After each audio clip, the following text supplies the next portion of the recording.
Di sebuah kerajaan bernama Kiria Afrika Utara, ada seorang penembak jitu Korea yang menggunakan nama panggilan monyet, duduk tinggi di singgapan berbatu dan mengarahkan tembakannya. Namun, ketika hembusan angin melepaskan kudung dari kepala wanita itu, si monyet matanya melebar dan terngiang-ngiang. Lalu, saat pemimpinnya memerintahkan dia untuk segera menembaknya, kita flashback ke 3 tahun yang lalu. Penembak jitu masa depan kita jauh lebih muda.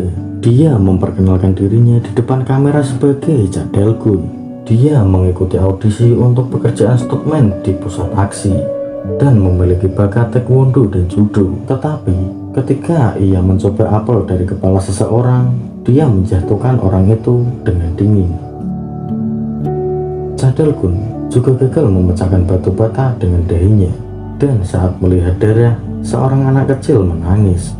Lalu, Cha Dae-gun menjelaskan kalau dia adalah keponakannya yang bernama Cha Ho-on. Dia membesarkan Ho-on setelah kakaknya meninggal. Dengan kesungguhan Cha Dae-gun, akhirnya ia diterima melakukan beberapa adegan aksi berbahaya dan terluka parah dalam pekerjaannya. Seorang wanita memberikan presentasi mengenai pesawat jet tempur. Ia bernama Jessica Lee. Dia sebagai Direktur John and Mark Asia dan Wakil Presiden bernama Michael Almeida. Dia terlihat tidak senang ketika perusahaan saingannya Dynamic System mempersembahkan pesawat mereka dengan harga yang jauh lebih murah. Cha Dae-gun juga menjadi seorang sopir taksi karena khawatir dia akan terbunuh di lokasi syuting dan meninggalkan Ho-on tanpa ada yang merawatnya. Cha Ho-on akan berpartisipasi dalam rangka ulang tahun hubungan diplomatik yang ke-50 di Maroko. Go Heri, seorang agen yang menyamar sebagai pegawai magang di kedutaan Maroko. Dia adalah anggota BIN Korea Selatan. Beralih ke Jessica, dia mengatakan ke Michael untuk mendapatkan kesempatan ini. Kalau tidak, mereka semua akan tamat. Minggu kemudian, Cha Dae-gun membuat sarapan. Saat Ho-on berkemas untuk perjalanannya ke Maroko, Ho-on masih marah dengan Cha Dae-gun. Cha Dae-gun bertanya apakah dia marah gara-gara tidak membelikannya sepatu kets. Kita flashback ke Cha Ho-on. Saat Ho-on memilah barang-barang daur ulang dari tempat sampah, dia menemukan sebuah kotak berisi film seni bela diri milik Cha Dae-gun. Cha Ho-on mulai menelpon pusat taksi dan mengetahui bahwa Cha Dae-gun telah berhenti dari pekerjaannya sebagai stuntman aksi, dan itu sebabnya Ho-on marah kepada Cha Dae-gun. Para peserta akan berangkat ke Maroko beserta Ho-on. Setelah sampai di pesawat, suasana nampak ramai. Ho-on sedang melakukan rekaman video dan tidak sengaja menabrak seorang laki-laki yang gak dikenal. Di kokpit, kopilot sedang menelpon seseorang dengan bahasa Spanyol. Di sana, ada seseorang yang berencana merusak sistem pesawat. Dia menyebabkan beberapa mesin pesawat tidak berfungsi. Pesawat turun sangat curam. Ho-on tampaknya mengerti apa yang terjadi. Dia mengetikkan sesuatu. Sebelum sampai mengirimnya, Ho-on sudah tak sadarkan diri. Dan pesawatnya meledak di lautan Maroko.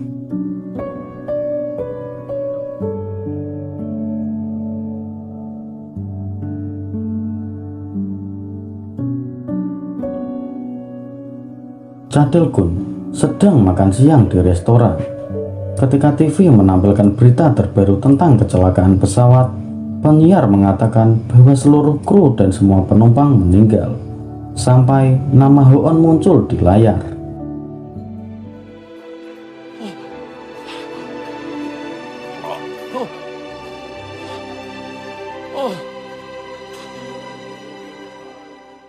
Setelah kesedihan meninggalnya Ho-on, Cha Dae-gun menemukan video yang dibuat Ho-on dan dia meminta maaf karena sudah marah. Cha Dae-gun bergabung dengan anggota keluarga korban untuk mengadakan pemakaman massal di Maroko. Sesampainya di bandara Maroko, Cha Dae-gun melihat pria yang ada di dalam rekaman videonya Ho-on,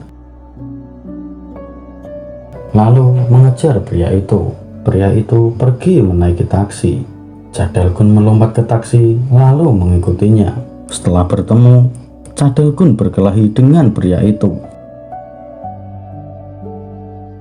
Di dalam mobil, pria itu menemukan benda tajam dan menusuk kaki Cha Del-gun dan terlempar dari mobil hingga jatuh ke tebing.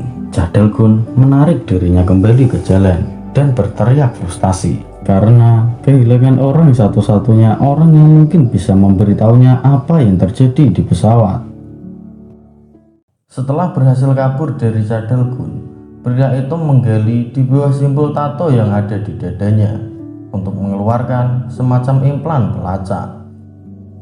Sementara itu, kepala negosiator Dynamic System bernama Edward Pratt dengan keadaan marah, para anggota keluarga korban mengerumuni perwakilan perusahaan dan melampiaskan kemarahannya kepada Edward Pratt. Lalu dengan taktiknya, Edward Pratt menenangkan kerumunan dan mendesaknya untuk berdamai dengan harga yang murah.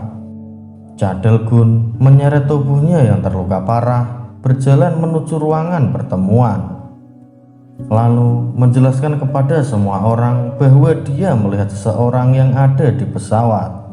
Kisahnya terlihat gila di awalnya, tetapi Cha Del-gun tetap bersikeras agar semua orang untuk mempercayainya, sampai dia menunjukkan sebuah video yang direkam oleh Ho-on. Cha Del-gun menyuruh Gu Hae-ri untuk melihatnya, namun dia tidak mengingatnya dengan pasti. Lalu menyarankan untuk memeriksa CCTV bandara untuk memastikannya. Sesampainya di bandara, rekaman itu tidak seperti apa yang dilihat. Cha Del-gun tetap bersikeras untuk meyakinkannya, tetapi malah membuat marah para anggota keluarga korban. Malam harinya, Cha Del-gun melacak rumah Gu Hae-ri karena menganggapnya bekerja sama dengan para teroris. Lalu Cha Del-gun menahan Gu Hae-ri di dalam dan menggeledah semua ruangannya. Setelah itu, dia menemukan paspor Gu Hae-ri dan lencana NIS-nya. Tetapi Cha Del-gun tidak mempercayainya. Namun setelah bos Gu Hae-ri menelpon dan menegaskan bahwa Gu Hae-ri adalah anggota NIS, lalu Cha Del-gun melepaskannya. Dan hal pertama yang dilakukan Gu Hae-ri adalah memberinya tamparan keras di wajah Cha Del-gun. Setelah itu, Cha Del-gun menceritakan tujuannya dan memberikan rekaman video kepada Hae-ri untuk menganalisanya.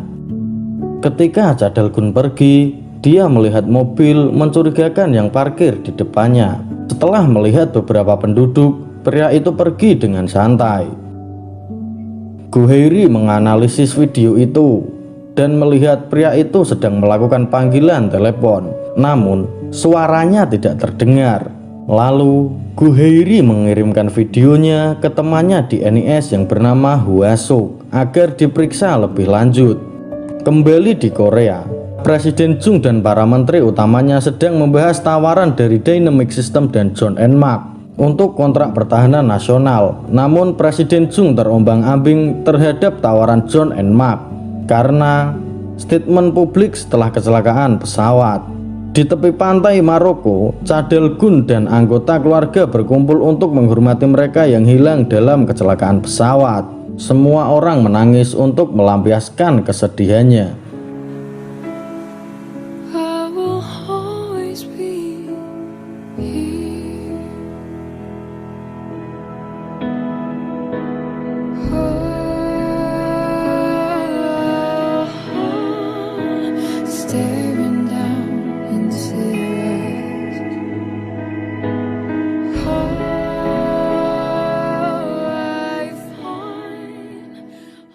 Kang Ju sebagai Direktur NIS bagian informasi psikologi mendapatkan telepon dari Gu Hae-ri untuk meminta bantuan melihat data kotak hitam dari pesawat yang jatuh. Gu Hae-ri mengungkapkan kalau salah satu penumpang mungkin masih selamat. Para anggota pergi meninggalkan Maroko kecuali Cha Del-gun. Dia ingin tetap tinggal untuk menangkap pria itu. Sesampainya di hotel, Cha Del-gun mencoba mengakses video Ho-on, tetapi videonya telah hilang. Cha Del-gun bergegas ke kamar dan menggeledah semua ruangan. Setelah melihat seorang pria melarikan diri dari tempat kejadian, Cha Dae-gun mencoba mengejarnya tetapi gagal. Cha Dae-gun melihat seseorang petugas kebersihan yang mencurigakan, lalu pergi dan menangkapnya sampai di dapur. Cha Dae-gun mengancam pria itu untuk mengakuinya. Tiba-tiba polisi datang dan menangkap Cha Dae-gun, lalu dijebloskan di penjara.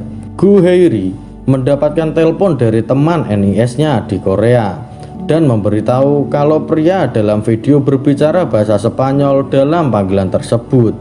Di penjara, Cha Dae-gun mengenang saat pertama kali bertemu Ho-on dan ditinggalkan di panti asuhan oleh ibunya.